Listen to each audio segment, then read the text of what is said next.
So I'm just going to go just a couple of housekeeping items about how the rest of the day is going to go. So we're essentially got 3 presentations, then we'll take a break, and then we'll have 3 more presentations, and we will have the reception after that. So each presentation is going to be about a half hour, but I'll tell you, I think that there's a lot of information that is going to be packed into the next 6 sessions. So let's start. We're going to kind of kick this off. Our next speaker is Ken Nemeth, who is the Executive Director of the Southern States Energy Board. The Southern States Energy Board is a nonprofit interstate compact organization created in 1960 with a mission to enhance economic development and the quality of life in the South, and the South is kind of loosely defined, through innovations in energy and environmental policies, programs, and technologies. 16 southern states, and I say loosely defined because Missouri's in that mix as well, and 2 territories comprise the membership of the SSEB. I will tell you that if you get any extra time, you should have a conversation with Ken because as I found out last night, he may be the Dos Equis most interesting man in America with some of the stories that he's had. Songwriter, scuba dive instructor, there's all kinds of things going on underneath here, so you should take the time to have a good conversation with them. So with no further ado, please join me in welcoming Ken.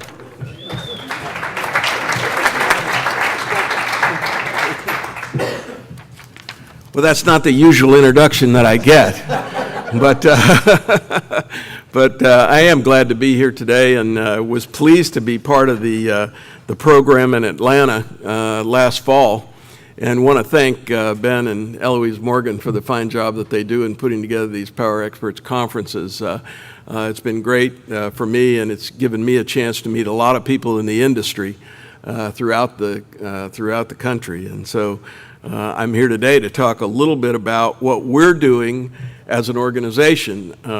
I think Kevin mentioned that we are an interstate compact agency of 16 states and 2 territories. Our members are the governors of those states and territories, and we also have legislative leaders, one from the House and one from the Senate, with a federal representative who's appointed by the President of the United States. So we're a little weird bird. We're a little different than anybody that you've heard from today, but we also play a role in carbon capture and storage and sequestration, and I want to talk a little bit about that. I'm going to talk about carbon capture utilization and storage in a little bit more detail, look at some large-scale demonstrations of CCUS, talk about CCUS targets in the United States, and then look at enhanced oil recovery and coalbed methane recovery, what's going on there and how that figures into this equation, and then talk about it also as an emissions reduction and geologic storage resource. The mission of the board to enhance economic development and the quality of life in the South is one that we're very proud of, and one, of course, that each of the governors in the region loves to hang his or her hat on, depending upon what's going on at the time. And so we find that there is a lot of energy in the South, whether it's coal, oil, gas, nuclear. You look at the mix, and it's all out there. And we supply 59% of the country's natural gas.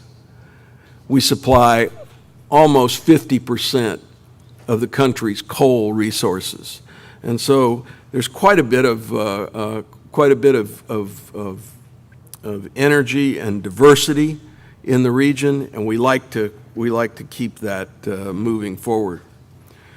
From ever since I can remember, with all of these birds up here, they all have been looking at the issue of Middle Eastern oil and what can we do to reduce our dependency. And we've heard myriad stories and have projects from every one of these people to try to do what we can. And yet we've come to find out in the last few years that we're not only the Saudi Arabia of coal, as Marty was saying earlier, but Montana may be the Saudi Arabia of coal all by itself. So we do come to see some of those kinds of things. The owner of a coal company and a solar company and a wind technology farm were talking one day about which one had the most reliable energy technology. And the solar guy said, hey, we make hay while the sun shines, and our panels don't pollute like coal. And the wind guy said, we've got electricity. We make electricity when the wind blows, and we don't pollute like coal. Oh, we may kill off 500,000 birds a year, but that's okay. We're still there. And so the coal company owner simply said, well, what do you do when the sun isn't shining and the wind isn't blowing? And they answered, well, we have batteries for backup now. And he looked at him and said, well, what happens, like those batteries, we know they don't work 24 hours, we know they run down and so forth. And they both looked at him and said, can you sell us some coal? And so that's really what it's about. We talked about natural gas this morning as a backup for some of these renewables. And while we're all in favor of the renewables as well, because we have the sunshine state, we have the almost sunshine state, we have all kinds of states that are very, very interested in what happens to their energy mix. And so we see this all the time. But we also know, as my good friend Mike Morris from AEP likes to say, that politics trumps policy, trumps technology. In fact, at our last meeting of Power Experts, that was one of the themes that Mike used. And so our all of the above energy policy becomes all of the above, maybe not really, but pretty close. So the administration doesn't really know whether to drill or whether to build a Keystone pipeline or not to build it. In fact, I know there's a meeting here today. The EPA keeps getting foiled by the courts. The Congress can't agree on anything. The blessings of unconventional gas and shale plays may end up in a fight between the states and the federal government for regulation. There's so much oil coming out of North Dakota these days that we have to put it on rail cars and ship it to Houston because that's the only way we can get it there because we don't have any pipelines. And at the same time, our president, who is well known to favor renewables, is presiding over the biggest expansion of fossil energy in the history of the United States. And if you've seen it on the internet, and I think you probably have, Bill Gates, of all people, has come out recently to say that the world only has 4 ways to combat climate change. And his first choice is carbon capture and sequestration. Thought that's pretty interesting. You can find that, believe it or not, on the internet. So it was interesting to get that kind of a plus from a guy who's out there, one of the wealthiest men in America, and yet not really renowned for his knowledge of energy issues or anything like that. But he's really looked at this, and pretty interesting discussion. So what is CCUS and why are we talking about it here? Of course, carbon dioxide is a greenhouse gas produced by the combustion of coal or other hydrocarbons by electric generating facilities, industrial plants, and so forth. Capture technologies can be utilized at large point sources to separate and compress the CO2 and prepare it for transport by pipeline. The utilization part of this, enhanced oil recovery, enhanced coalbed methane recovery, enhanced gas recovery. You can feed CO2 to algae, and it will grow 1/2 of its size every day. You can use CO2 as a feedstock for producing chemicals, fuels, and polymers. There's all kinds of uses for CO2 out there. In fact, the biggest complaint I hear is we can't get it, which is so interesting. Storage, we look at storage as well in geologic formations, either deep saline storage, depleted oil and gas wells, coal and shale, unminable coal seams. Coal seems to have, or CO2 seems to have an affinity for coal. And so we can also use it in terrestrial plants and soil or the subsea bed. When you look at integrating the whole process of CO2 utilization and CO2 storage, you can see here in this diagram from point source down to injection to enhanced oil recovery, and then bringing it up through a production well, and then shipping the oil off to market. So there's quite a process that's being undergone now, and some of these things we're going to see, we're seeing now, and we'll see in the future as well.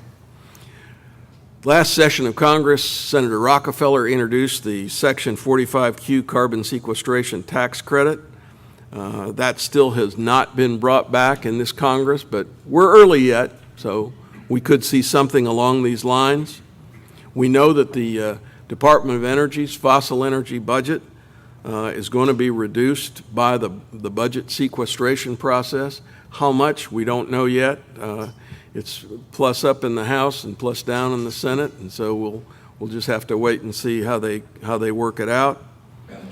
EPA regulation of CO2 continues to tighten up, and we're now looking at going from Class 2 to Class 6 wells, and I believe that rule is out now. So that's what the landscape kind of looks like. But if we look back and we see what's gone on over the past few years, what's happened, we know that when President Obama first came into office in about 2009, we were looking at carbon legislation. Today, according to the administration, that's off the table. Oil at the time was about $62 on the spot price. Now it's up in the 90s, close to 100. Natural gas, very high prices. All of a sudden, unconventional oil and shale all over the country. New opportunities there. Now we have very low prices. CO2 capture at that time was high cost, and everybody was saying, oh, this is way too expensive, we're not going to be able to do this. And yet the Department of Energy, the National Energy Technology Laboratory, some commercial operations across the country have done a great deal to bring down the cost, to make CCUS a business-driven path to promote CO2 capture and storage, hoping to get to that less than $10 a ton CO2. Large-scale demonstrations are underway, and there are a number of fully integrated CCS, CCUS projects, the regional carbon sequestration partnerships. I'll talk briefly about them, but also we'll look across, show you a map across the globe that shows CCUS and CCS projects primarily in North America, in China, and in Europe. The regional carbon sequestration partnerships were begun in 2003 by the U.S. Department of Energy, looking at a wide-scale deployment strategy. 7 partnerships. It says here over 400 plus organizations, but I know that in mine alone, I have over 100. And so I'm sure there are much more than that since this slide was created. But we began with a characterization process where we looked at where are the CO2 sources and where are the sinks, where are the opportunities for potential storage locations. And we found that there were quite a few, as a matter of fact, and we also found that there were hundreds of years of potential storage options.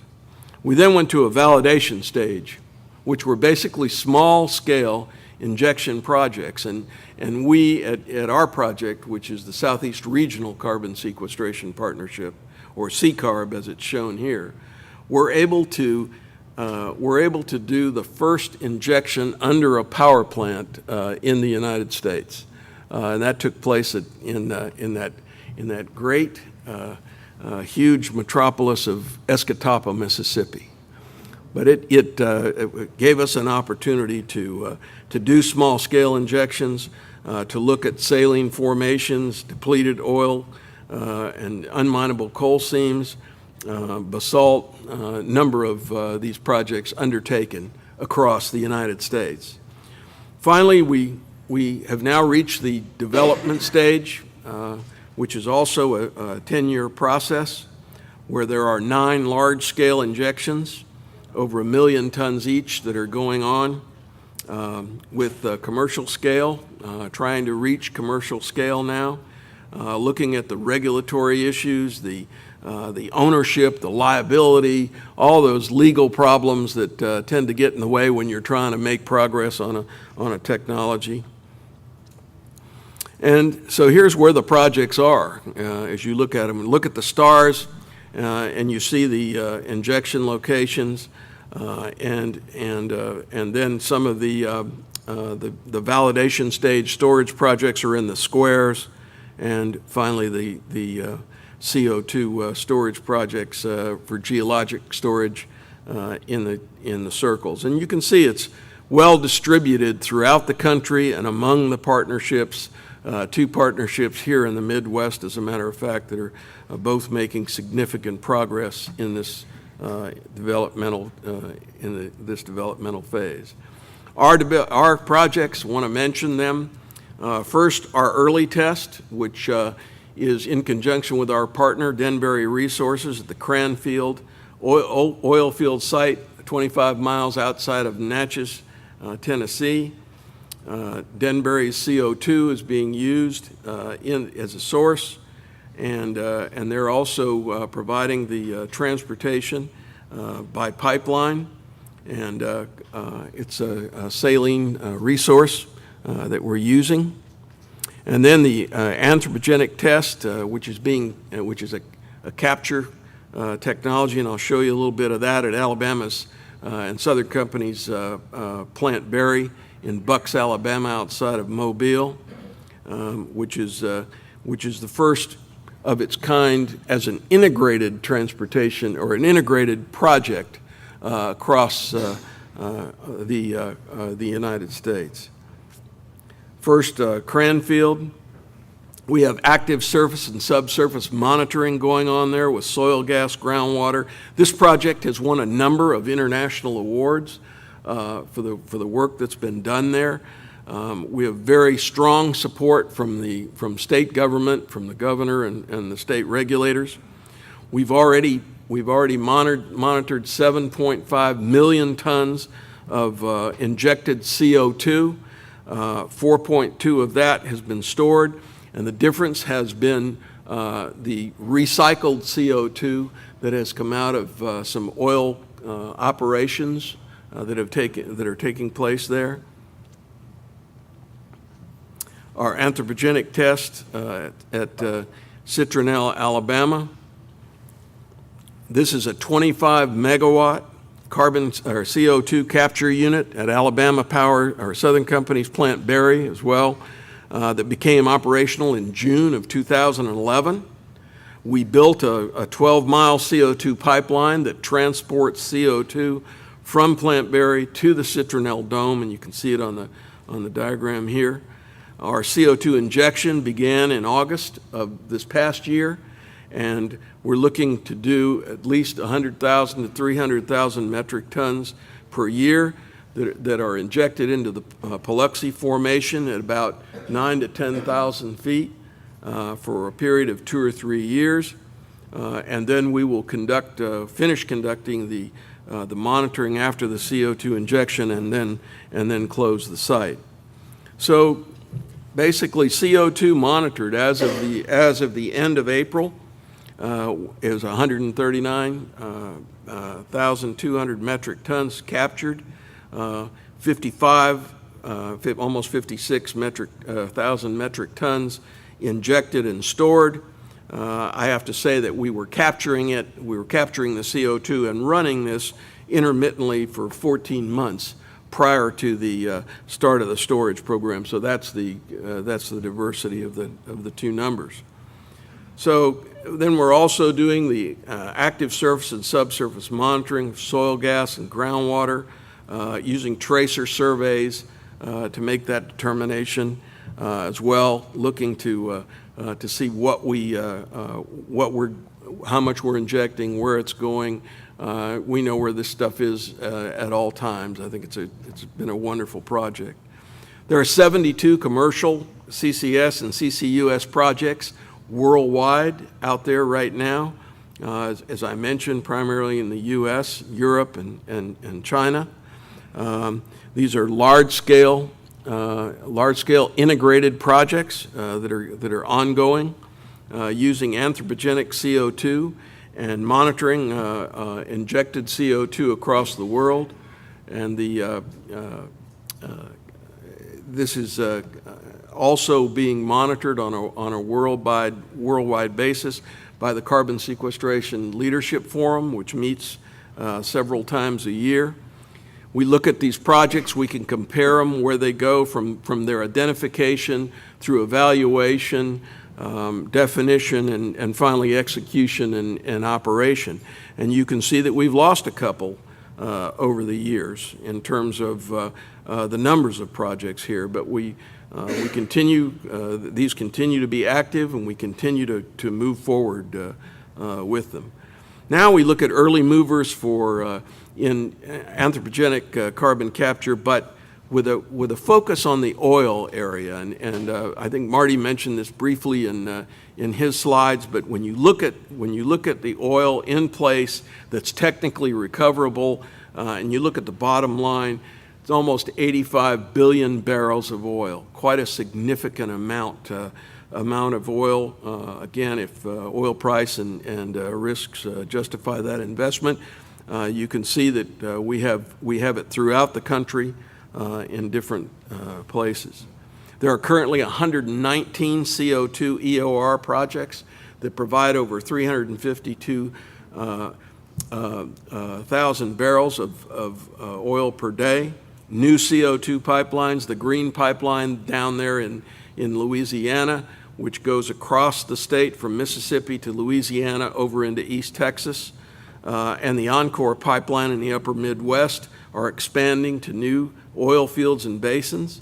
And again, the single largest constraint to the increased use of CO2 EOR is the lack of available and affordable CO2 supplies, which we have to do something about. You look at the work of the National Energy Technology Laboratory over the next generation CO2 for EOR, you're immediately struck by the, if you look at the lower slide there where it talks about oil recovery in the billions of barrels, you see that technically we have 136.6 technically recovered and 67 billion barrels of economically recoverable oil as well.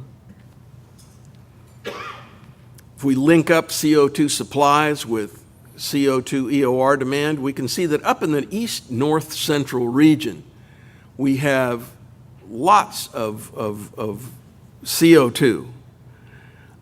Down where we need it, in the west south central region, we don't have as much.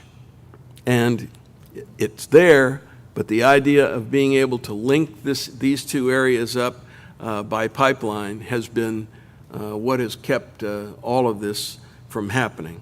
So the opportunities are there, and we just simply have to make the investment. We have to take the time to do that. Another CCUS option, enhanced coalbed methane. We begin to look at the major U.S. Coal basins and the capacity there for storage between 65 and 128 gigatons of CO2. And currently we are exploring the shale capacity and assessing that to see how that figures in. Our geologic storage, at least 500 years of storage when you look across the United States and North America into not only unminable coal seams, but oil and gas reservoirs, oil and gas fields that are depleted. and saline formations, which of course are throughout the country and throughout Canada and North America as well. So in summary, let me just say that, that carbon capture and storage, carbon capture utilization storage, is a viable option for the future. It's ongoing worldwide. We are doing it in the United States. Our SECARB large-scale demonstration is leading the way to commercial-scale CCS technology through high-volume CO2 injection and monitoring and fully integrated capture, transportation, storage, and enhanced oil recovery field projects. Globally, 72 large-scale industrial projects at various stages of development, and North America has the most advanced portfolio. The potential for CCS in the U.S. is immense, as we found, and in our region in particular, we happen to have that sweet spot across the Gulf. We're even finding places across the eastern U.S. Where there are locations as well. We know that at an oil price of about $85 a barrel, 137 billion barrels of domestic oil is technically recoverable, and about half of that, or 67 billion barrels, is economically recoverable. So technical CO2 storage capacity offered by CO2 EOR is about 45 billion metric tons. We see that North America's geologic resources are estimated to provide us with at least and over really 500 years of storage. I want to mention also as I close that a portion of this material is based on the work of the U.S. Department of Energy and the National Energy Technology Laboratory, and cost share and research support is provided by SECARB and the Southern States Energy Board as its manager and our carbon management partners. When this project began, it was your typical 80-20 project, which means that the Department of Energy was going to supply 80% of the funding and industry would supply the remaining 20%. Today, our projects are 62% from industry and 38% from the U.S. Department of Energy. So that has swung and has turned around because industry has gotten a great deal of interest in this, in our projects and in the work that we're doing and some of the groundbreaking things that have given us, as I mentioned, some international awards from the Carbon Sequestration Leadership Forum and other groups as well. So I thank you for your time this afternoon to talk a little bit about this from a little different perspective, not being an oil company or a utility, and we're pleased to answer any questions that you might have. So, Kevin? Yeah, absolutely. Any questions? Got a couple right here. All right. First of all, I'd like to congratulate you for a very impressive program on a very important subject. I'm from EPA, and I followed this technology myself for many years. I think, though, a balanced view would have to still say that the problems remain. We talk about very high inefficiency during the capture process. 20 to 30% energy penalty loss is a very significant problem. To retrofit, you talk about extremely large space requirements, large water requirements. You're talking about uncertainty still on the sequestration of CO2 for centuries. So I would argue that this kind of work you're talking about shouldn't continue, but I would argue it should be accelerated.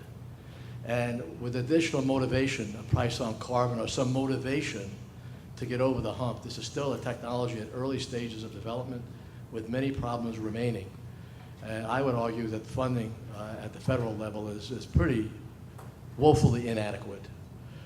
For those not familiar, I had the opportunity to be involved in developing sulfur dioxide scrubbers back in the 70s. That was my program. So I'm pretty familiar with this kind of technology. And this technology is 2 orders of magnitude more challenging than scrubbers were back in the 70s. Yeah, and DOE in fact had planned to put about 99 million into their part of this project. Our project today is over $450 million, And so there's been a lot of interest from industry. And by the way, we have a great working relationship with Region 4 EPA. And that's one of the reasons why, because we talk to them. I've been with the Southern States Energy Board for 41 years. So I managed to meet my friends from EPA all the time and talk to them about not only this, but other projects that are that involve other fuel sources as well. Yes, I agree we've got a long way to go, but I think our project demonstrates what can be done when you have a very interested industry, when you have the opportunity to, on the back end, recover oil, which is very precious to the country and which we're very interested in seeing how we can continue to do this and move forward. And you've got 119 projects across the United States that are doing CO2 EOR right now. So somebody's very interested in it, and believe me, they're making lots of money to do it. But I applaud the fact that EPA does have maybe the kind of environmental engineers, at least that we need in the South, to be able to sit down and talk to us about subjects that are near and dear to all of us, but may not be in their bailiwick or in their area of expertise. So I appreciate your question. Was there one more? One more question. EOR was done on a fairly small scale prior to all the work you're doing here, just like fracking. Fracking obviously is getting a lot of pushback now. Do you anticipate, or have you already gotten some pushback on doing projects like this more and more? For a couple reasons. One, because what you're doing down in the geological formations, but also, I mean, this is something that obviously could sustain coal for a much longer time, which I don't think environmental groups would really support.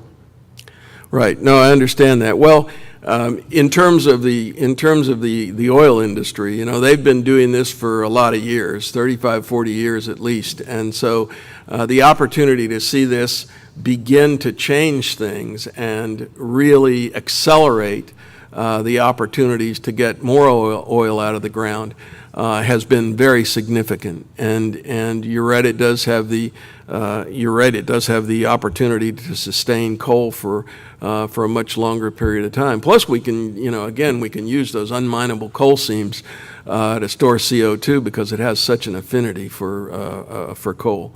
But I think there's a bright future out there. I think one of the reasons there's a bright future out there is because all of us are going to demand it. I mean, you might have an electric car, but you still got to have oil, to grease those things. You still got to have oil to do various kinds of things. And I don't see us, coming up with something new. At least we haven't so far. So I think the opportunity is here. I think you're going to see more and more of these projects. I'm proud to say we had the first integrated project in the United States. And it's working well, so thank you. Please join me in thanking Ken.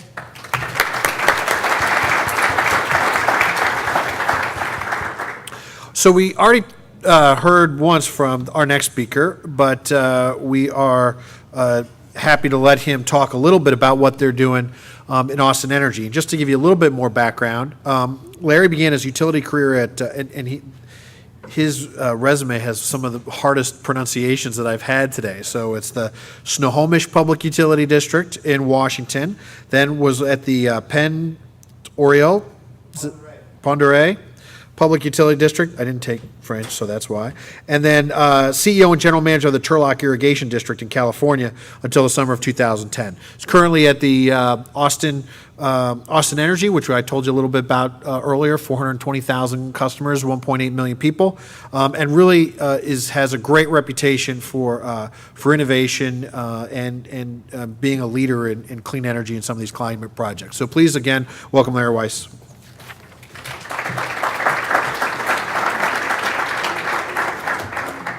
Should be good to go. Thank you. Thank you. Pleasure to be back here again, and it was a very interesting morning for me because Phil Moeller was Slade Gordon, and I worked in Washington State on hydro issues. That's how far back that goes, that relationship. Very interesting. I'm going to try to go pretty fast through this because I've only got a half an hour, and I think the story you're going to hear from me today is pretty typical of a lot of utilities, but maybe not in Texas. The more I talk, you might sound like, oh, isn't Austin Energy actually in California? And sometimes it kind of feels that way, and I'll explain how we go. But the old joke in Austin is when there's an earthquake in California, they feel it in Austin. So, and that's there's a lot of connection, and partly that's because of the technology industry that has been the semiconductor industry that is very prominent in the Austin area. So, this is reducing our coal dependence strategy. And I can start by saying that the easy part is that we don't have a lot of coal, so it makes it easier. So I'll talk about the crux of the problem and the different emission goals that we have in our strategy and our keys to success.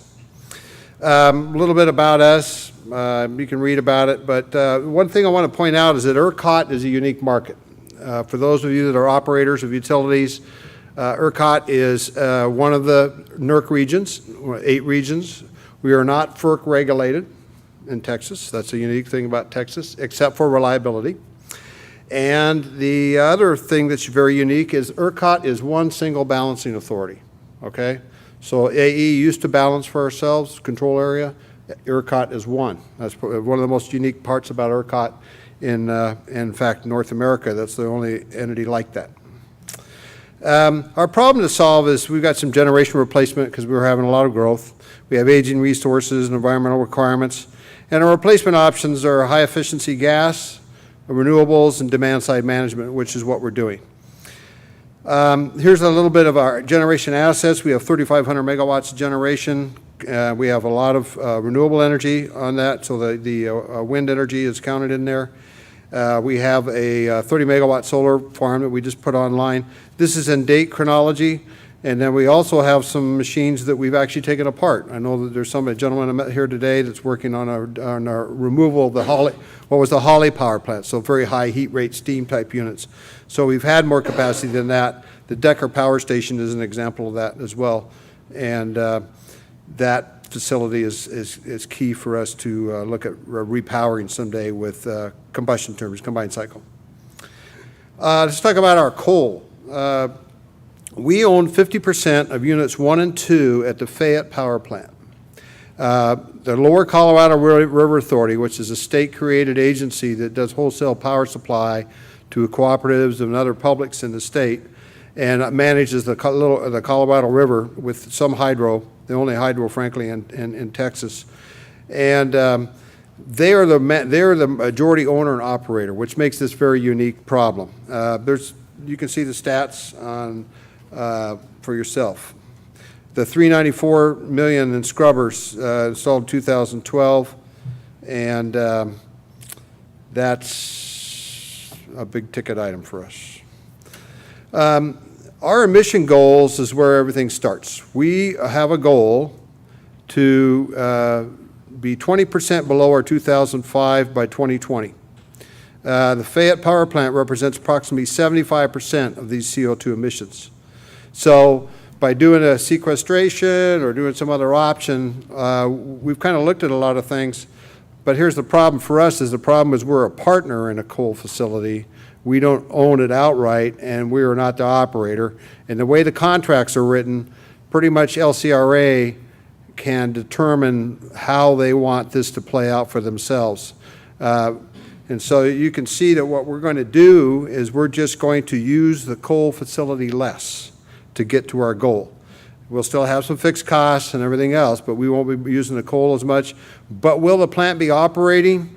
Probably yes. So then becomes the hypocrisy of, all right, well, you're reducing your carbon footprint, but it's actually not changing anything in the world, right?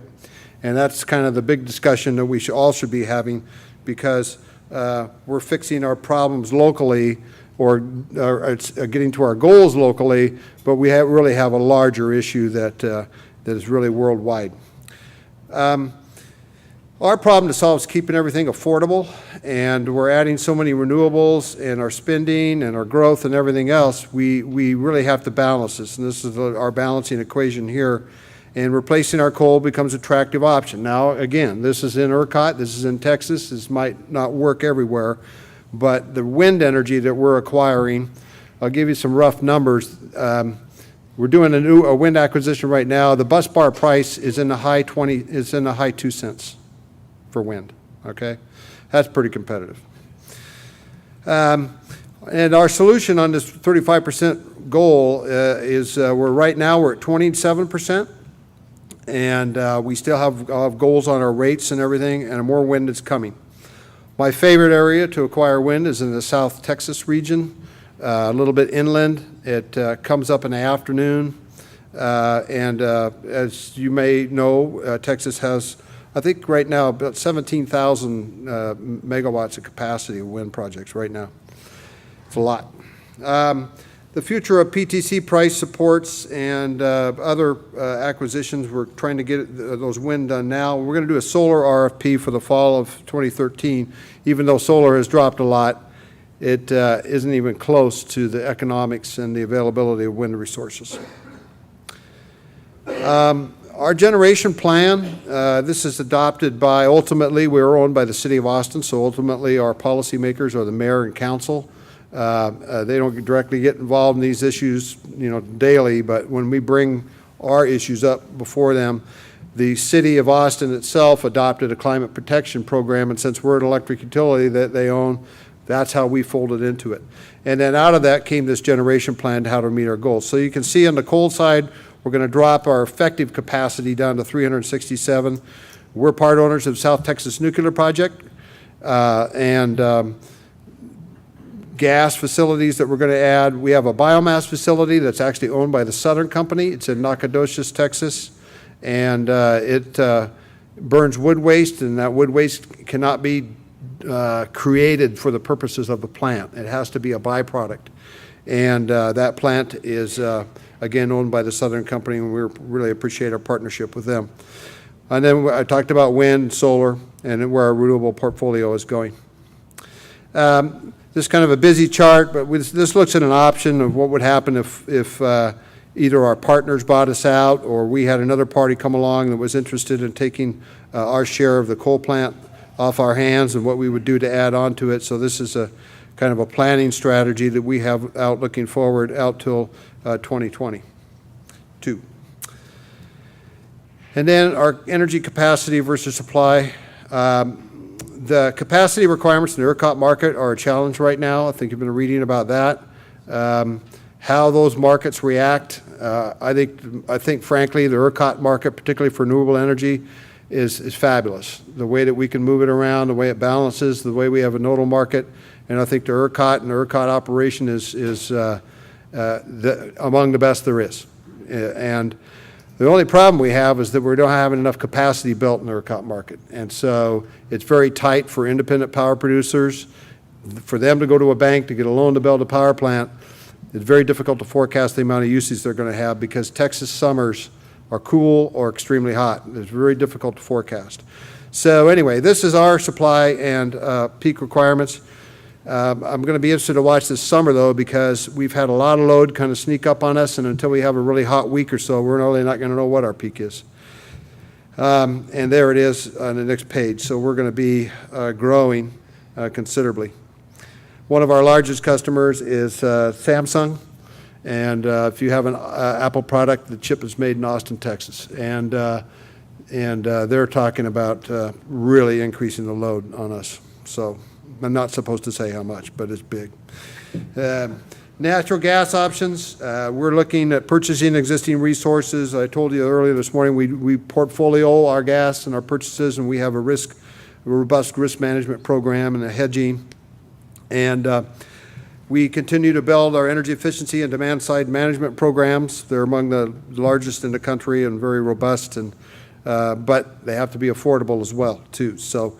And we have an interesting business, too, is we have chilled water supply that controls demand downtown. So we have, on top of our electrical network downtown, we supply chilled water to a number of facilities from 3 different plants in Austin, our service area.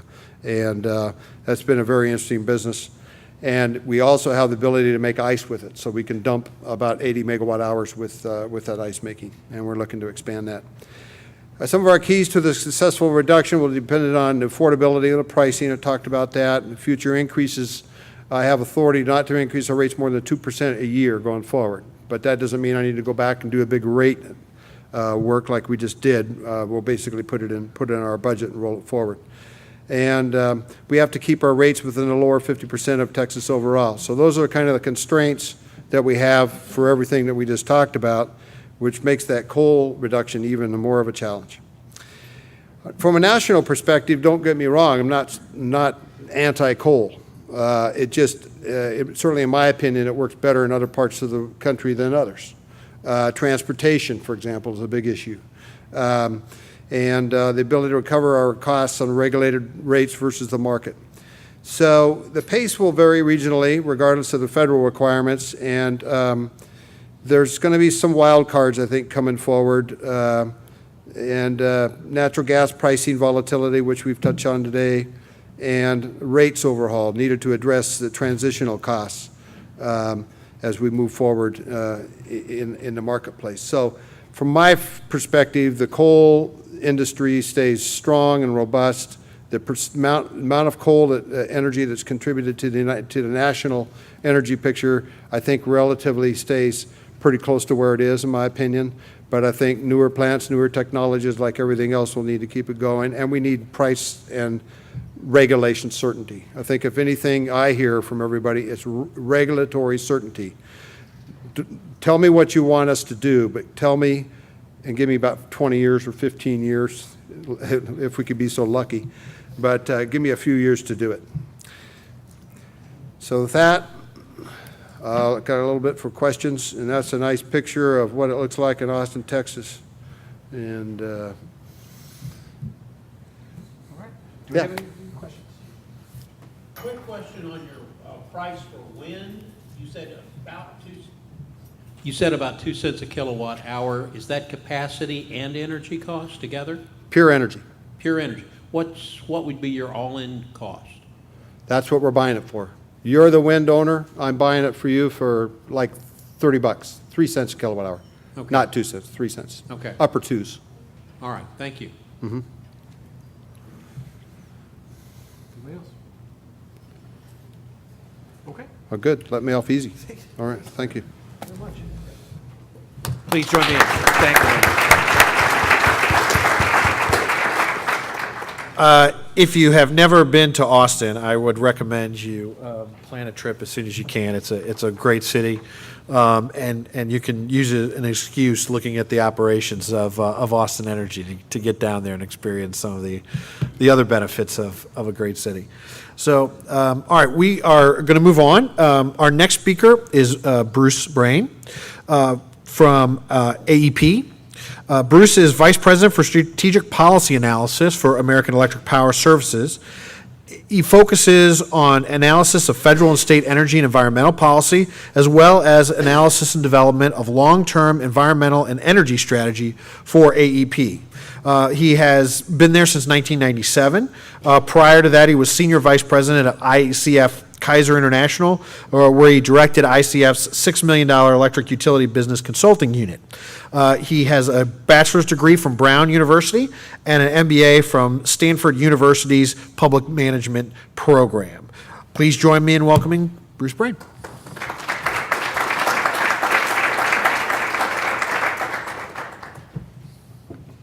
Okay, I think that chair's right there. Okay, got it. Okay. All right, we all set? What's going on here? Oops. Want to make sure I'm not doing something wrong here. Go to a slideshow. Okay, go back. And then we'll go up. Oh, just kind of went the other way. Yeah, okay. Okay. Usual technical issues for an electric utility guy, right? Well, thanks very much. Good to be here this afternoon, and hope everyone is getting alert after lunch break and everything else, and I'm going to try and keep this as lively as possible. What I'm going to talk about is, from AEP, or American Electric Power's perspective, what we're facing in the electric utility industry, which is a really very big transformation. Our generating fleet is going to go through a lot of changes in just the next 3 or 4 years and throughout the decade. And I think we're going to see a lot of transition, not only in our generating fleet, but in our distribution, transmission businesses, and the like. And I think it really affects the whole country in a variety of ways. And of course, one of the big areas that is the subject of this this whole conference is the EPA regulations and how that's going to impact us and going forward. Let me start with a little bit of background on AEP. Many of you already know quite a bit about us. We're one of the largest electric power companies in the country. Depending on what statistics you look at, either we're second or third or first sometimes in terms of generation. Duke and Southern are typically the others that are at the top of the list. We are the largest transmission company in the United States, and in terms of miles, the largest, second largest distribution company. Serve over 5 million people, as you can see, spread across 11 states on the map, even customers in East Texas, which is part of our SWEPCO subsidiary, as well as some customers in West Texas. AEP is a coal-fired electric utility by every stretch of the imagination. We're 65% coal-fired. But I want to point out to folks here that when I joined in 1997, AEP was 90% coal-fired. So actually for us, that's becoming more diversified than we were back 15 years ago. And as I'm going to talk about going forward, part of our strategy is to continue to become more diversified, less reliant on coal, but still coal will be our number one source of power. I think I've heard a lot of discussion today about certainly the capital expenditures that we expect in the industry.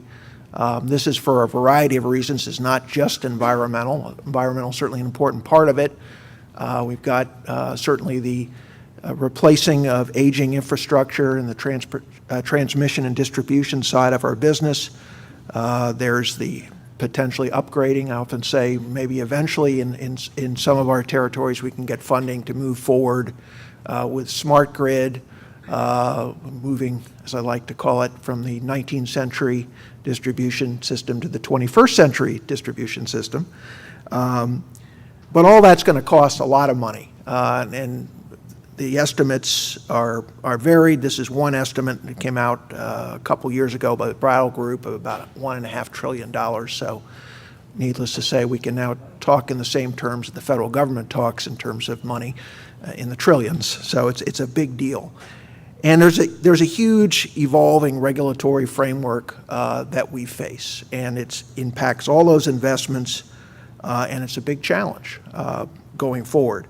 And as I would stress, it's not just environmental, but obviously environmental is one of the key parts of it. A little background on us as far as environmental goes. The big focus of most of EPA regulation over the last 20 years or so has been SO2 and NOx, sulfur dioxide and nitrogen oxide emissions. As you can see here, the trends, we're pretty proud of all the work we've done in cleaning up our plants and lowering our emissions. You can see by 2012 that we're actually close to 85% reduction in our emissions between 1980 and 2012. We expect in the next few years to exceed about 90% reductions in our emissions, subject to some of the emerging regulations. And that's involved in the last decade an investment of about $7 billion in pollution control equipment, so pretty substantial investments. We've got a series of challenges before us. I like to say that I used to put up this chart a year and a half ago, and it didn't have the cross outline through the cross-state air pollution rule. Many of you know, affectionately sometimes called CSAPR. I think that's because some of us are dyslexic, and we can't read Casper properly there. But at any rate, the cross-state air pollution rule got struck down by the courts middle of 2012. EPA has been sent back to the drawing board. I think it's going to be a number of years before they even get out new regulations. But frankly, from at least AEP's perspective, and I suspect from most utilities' perspective, after we finish complying with the MATS rule, which is the big driver of our air pollution control investments going forward, we don't anticipate that any replacement rule is even going to be binding. We'll have sizably lower emissions of SO2 and NOx because of the MATS rule. And that, as I mentioned, is really the center of the crosshairs for the investment that we're going to be making going forward. I want to make a brief mention of some of the other rules as well. There's the CCR rules, or coal combustion residual rules, and then very much related the effluent limitation guidelines. And all these relate to, obviously, releases that come from power plants in terms of how it gets into potentially the water system, and certainly how you handle landfills, whether they're wet surface impoundments or dry landfills, the types of liners you have, the water treatment plants that you might need. And these rules have been proposed, but they have not been finalized, and they're probably a bit off before we see these rules finalized. And to give you some idea of the uncertainty we face, the rules literally have everything from these releases are okay as you're now handling them to these are toxic releases and you need to put on hazmat suits to handle it. So literally night and day in terms of potentially what the regulations could be. Generally don't believe that they're going to head down that road. EPA certainly signaled that in some of their statements that they're not going to go towards a toxic direction, but nonetheless, there are going to be some significant investments in those areas that we're going to need to do. Some of those we're starting to stage right now, anticipating that we don't want to have them all compressed in a very short time frame. There's the cooling water rules. We're less affected by those now in large measure because, as I'll point out, we're retiring a lot of the plants that would have been affected by those rules because of the MATS rule. And finally, there's the climate regulations. I'm going to come back and talk about this a little more at the end, but I think that's obviously the looming question. One, whether or not we see EPA go forward with the current proposed NSPS or repropose that rule, as many people anticipate at this point, but I think everyone's guess is as good as everyone else's on that front. And then obviously what they might then do on existing plants. And that's obviously the big question from a cost standpoint for any coal-fired electric utility. Our compliance plan is really built around in-system kind of reductions through a variety of retrofit emission controls, fuel switching, generally to natural gas, redispatching plants, and then some retirements. One thing that's different, and I gave some of these kinds of presentations 5, 6, 7, 8 years ago when we were talking about CARE, CAMR back then, which was the Clean Air Mercury Rule, some of you remember, which was, both of them were emissions trading programs. And so this slide would have said fuel switching, redispatch, retirements, and potential emission allowance purchases or sales. That's no longer in the picture anymore because we're talking only about a rule that is plant by plant specific, hit this limit at this plant, no other flexibility, which is unfortunate, but that's where we are. We estimate we're going to need to invest about $4 to $5 billion to achieve compliance. Most of that is for MATS. Some of that is for some of the other rules that I've mentioned on the water and solid waste side. We're going to be retiring about 5,500 megawatts just literally in the next couple of years. And we're going to be refueling, retrofitting, or upgrading existing environmental controls at about 11,000 megawatts. Just do a little math there. We have a coal fleet of about 24,000. We're basically retiring about a quarter of it, and then of the remaining three-quarters, about two-thirds of that is going to have some degree of retrofit controls. So it's a pretty massive program. Here are some of the potential MATS investments. I'm not going to go through all the details of these. Suffice to say that in general, what we're doing is taking advantage of technology such as activated carbon injection, and I see there are other types of injection to deal with mercury out there outside the conference room. And I'm sure our engineers are looking at those as well, but activated carbon injection is the direction we've generally been going. Dry sorbent injection, which gives you control of SO2 and really obviously helps you deal with the acid gas part of the mercury and air toxics rule. In fact, EPA allows that to be used as a surrogate, the SO2 as a surrogate for complying with those acid gas requirements. And then we've got more conventional types of controls, more expensive flue gas desulfurization, your good old scrubber, and SCR, selective catalytic reduction for NOx. And you can see a variety of different strategies there. We also have bag houses, which are basically the most advanced particulate control. In some cases, the mercury and air toxics rules, again, their surrogate for metals is particulate levels, and that's requiring us to put bag houses on in a few places, as you can see overall. The strategy with DSI is more with plants that have western coals already. Works a lot better with very lower sulfur coals and gets us to hit those limits that we need to hit for the MATS rules.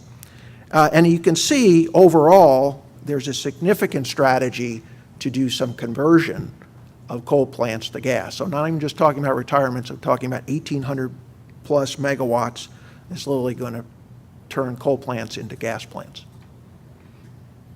And then coal retirements, 5,500 megawatts roughly retire in the next 3 years. We've already retired about 600 megawatts. Basically, that was 3 units that are small units at our Conesville plant in Ohio. We have 1,800 megawatts of additional capacity, as I showed before, that we refueled. So overall, you're talking about 1/3 of our system that was coal-fired that is now either going to be shut down or converted to gas. So big changes overall. We looked at these retirement decisions very, very carefully, and we take them very, very seriously. Part of it is recognizing that these plants are very often in very rural areas with very small towns, and their economies are virtually, I'm not exaggerating to say 90% or 100% reliant on that coal plant for employment, for tax revenues, and so we took those decisions very, very seriously. But the reality was to retrofit those units with pollution controls, some of them over 60 years of age already. It just did not make any economic sense to do that, and it was clearly the right decision. So what's that mean? It means that we're engaged in a further transformation of our fleet from about 65% coal to about half coal by 2020. And you can see that most of that's an increase in natural gas. The other part of it is really the only, we just finished, as many of you know, the first ultra supercritical coal plant built, and it just completed in the last literally year and a half. And that plant will be the last coal plant we will probably build for quite a while. The only plans we have right now, we did complete some natural gas plants that are going to tide us over the next few years. We may have some other peaking needs for gas, but for the most part, it's going to be some of the renewable requirements that we have to meet in either Texas or Ohio. Those are 2 big states for renewable requirements in our system, to a lesser extent in states like Michigan and West Virginia and Virginia. So overall, you can see the mix is moving more to more to gas and more to renewables. And that's, for the most part, wind. And I think that sort of mirrors what's happening across the industry. You can see overall coal is a smaller share of generation out over the next 10 and certainly even 20 or 25 years. And this is an EIA set of figures. A lot of that, again, driven by conscious strategy on the part of a lot of utilities to retire a lot of coal units. 50 gigawatts are on the books that are planned. I think they will happen. The only question is how many more will happen. I think we heard from EPRI earlier today talking about upwards of even 100 gigawatts. I don't think there'll be quite that many, but I think we will see some more coal retirements than just the 50 gigawatts. And again, the natural gas and renewables are really the only areas showing the big growth across the U.S. We have some issues with coal retirements. I wasn't here when Commissioner Moeller spoke about reliability. I wish I had been, but I know that he has talked some about many of the same issues that we've laid out here.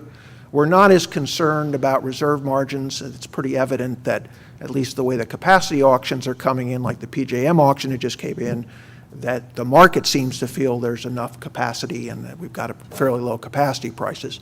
We'll see when we get out to 2016 what happens in the interim markets as opposed to the forward markets. But at least at this point, that's not the big issue. The bigger issues are these local kind of load pocket type issues. We have a lot of the plants that we're retiring provide all sorts of ancillary services to the grid, things like black start, automatic load reject, voltage support, load following, and those going to go away. Now, some of that we're doing by making, we're replacing by making transmission upgrades. In some other cases, I think other units are going to have to supply that to PJM ultimately, and hopefully that gets worked out. But that is something that we are worried about as a system. And I think the last point, I think it was addressed a little bit, is that coal retirements, but more significantly, just the cost of doing all this compliance does have a cost on the economy and certainly on the local economies, but even broadly on the U.S. economy. A study done in 2012 by NERA found that there was about 1.5 million net job losses associated with the EPA regulations. So it's a pretty significant deal. It is what it is, and we're obviously going to comply, but it is going to have some consequences. The good news, and one of the very important pieces of news for the industry, has been the shale gas revolution. I won't go into a lot of detail on this. You can take a look at the slides and the session handouts and the like later. But the main point is that shale gas is literally going to be half of U.S. production in about 20 or 25 years, and it's grown from basically nothing in 2005. So it's a huge game changer in the industry. That has meant that natural gas prices, which in my first job at AEP was to head up all the analysis in the trading side, and I used to have a lot of headaches over trying to project what was going to happen with natural gas prices. And this graphic shows that it was quite a headache because it literally could be very volatile. But really, since we've seen a lot of the shale gas coming in, to some degree, the recession made a difference, clearly. But the likelihood of the same degree of volatility is a lot less, certainly in the next 5 or 10 years.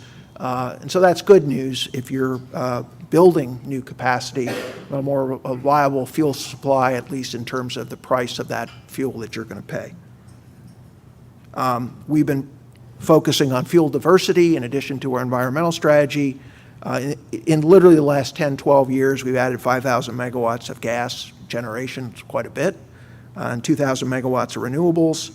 I've done a lot load management as well, and we're going to continue to do gas refueling and bring in new gas units as some of these coal units are retired. But I think one important point again, the looming question is CO2. When it comes to deciding what fuel your new plant will have, at the moment, on the proposed EPA rule, the answer is going to be gas and only gas. And even 10 or 15 years from now, if coal looks to be more economic at that point, you still can't build it without carbon capture. That's too much of a hurdle, I think, for new coal plants, which I think is unfortunate. Our overall emissions trend has been down. We were part of the Chicago Climate Exchange. I was on actually the board of directors of the Chicago Climate Exchange during the most of the last decade, and you've seen some significant declines, but our emissions have declined since then. A lot of that has related to increasing renewables and gas and reducing coal use, most directly. And so our emissions are down 16% since 2005. My expectation is our emissions will clearly be coming up this year because gas prices were very low, obviously, in 2012. And they're not as low in 2013. But I expect our emissions will be at least flat between here and 2020. So we've made quite a significant reduction. Lastly, let me just mention a few things about climate change regulation. The CO2 cap and trade legislation that was discussed and that many of us spent a lot of time on during 2007, 8, 9, and 10 is really very unlikely to be considered by Congress in, I think, any time in the remainder of probably the Obama administration and maybe even beyond that. The likelihood of congressional activity on even other climate-related legislative measures, which you've heard discussion about, carbon tax, for example, or alternative energy standard as an idea kind of a renewable-like portfolio standard to sort of replace climate legislation. The likelihood of any of those moving is very, very small. More likely is we will see EPA regulate CO2, which is unfortunate because, again, that's not the most cost-effective way to do this. Certainly, when push comes to shove, probably won't get that many emission reductions. I think ultimately we're going to be back around the horn in a few years, people saying, well, gee, we really do need a long-term policy solution, and that's going to really require congressional action. But we're not there now, and we won't be there for several years to come. And with that very optimistic, upbeat note, I'd ask if there are any questions. All right, any questions? Yeah. So Bruce, you mentioned that you identified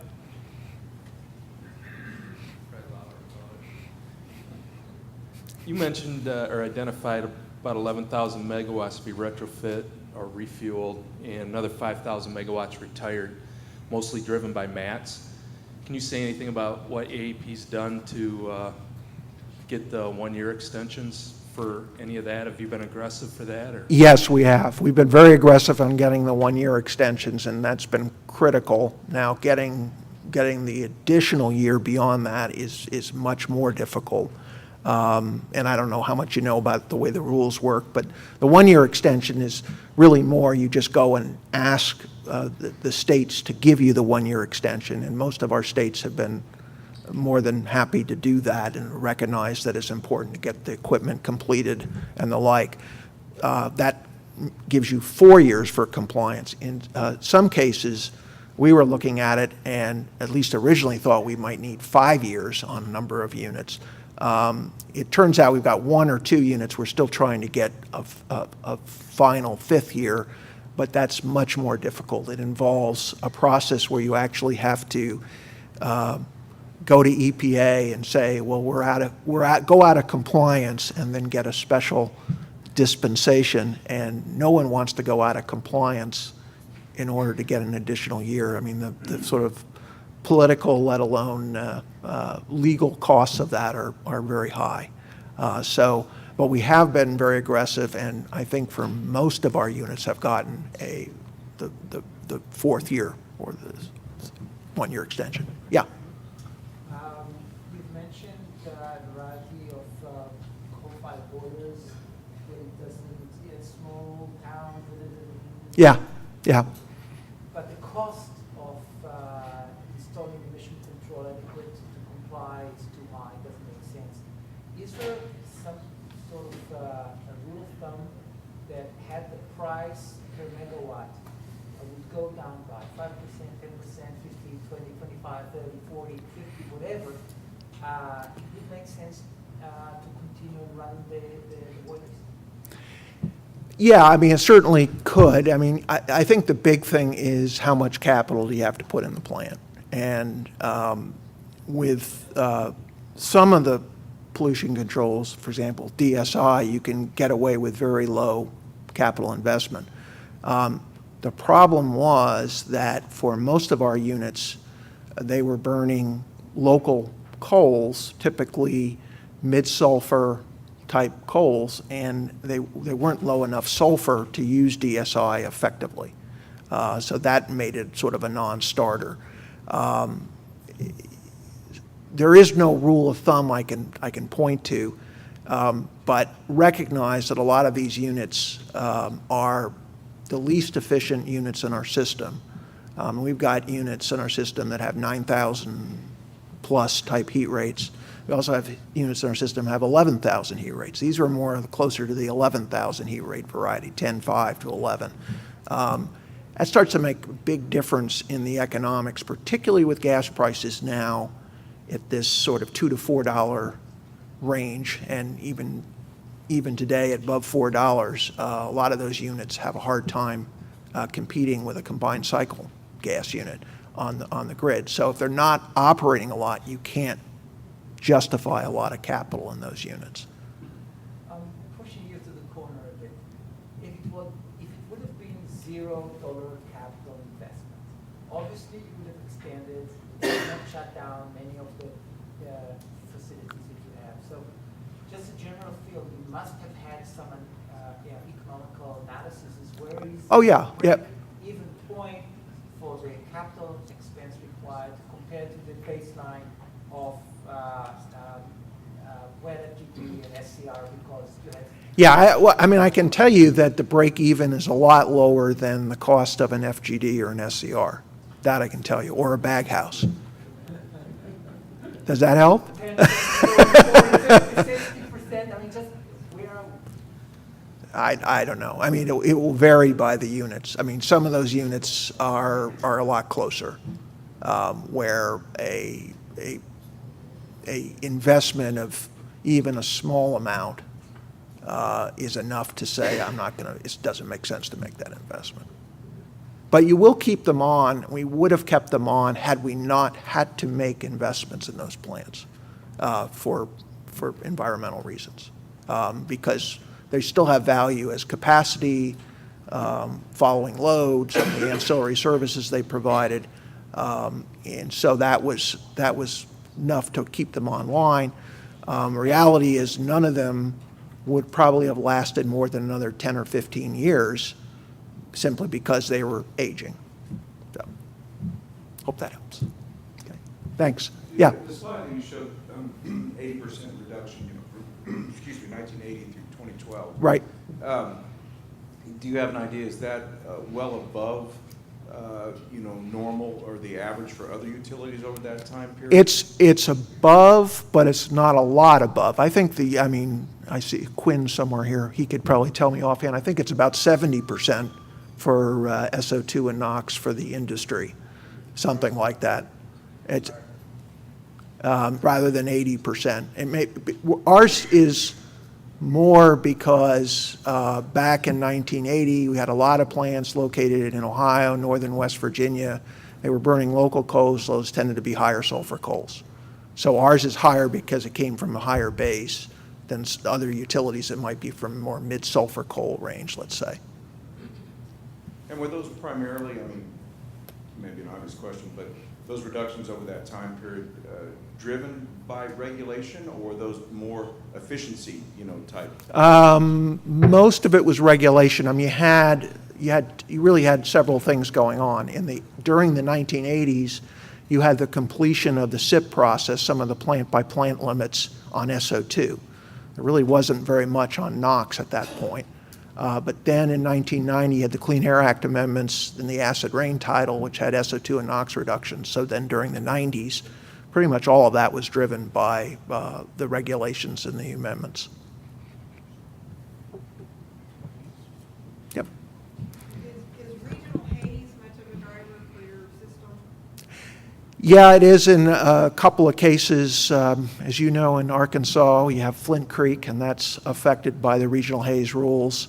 And that's one of the plants that we're planning on installing a scrubber. There's been a lot of back and forth between the state and EPA about what should be required, et cetera, as there are in almost, pretty much every one of those plants that are affected by the regional haze rules. But yeah, Flint Creek's probably the big one. Trying to think, Welsh is not affected by it at this point in Texas, so. Okay. Okay, Please join me in thanking all right, Bruce. thank you. Thanks very much. All right, we're a little bit ahead of schedule, so we're planning on taking a break right now, but why don't we plan on coming back about 10 to 2?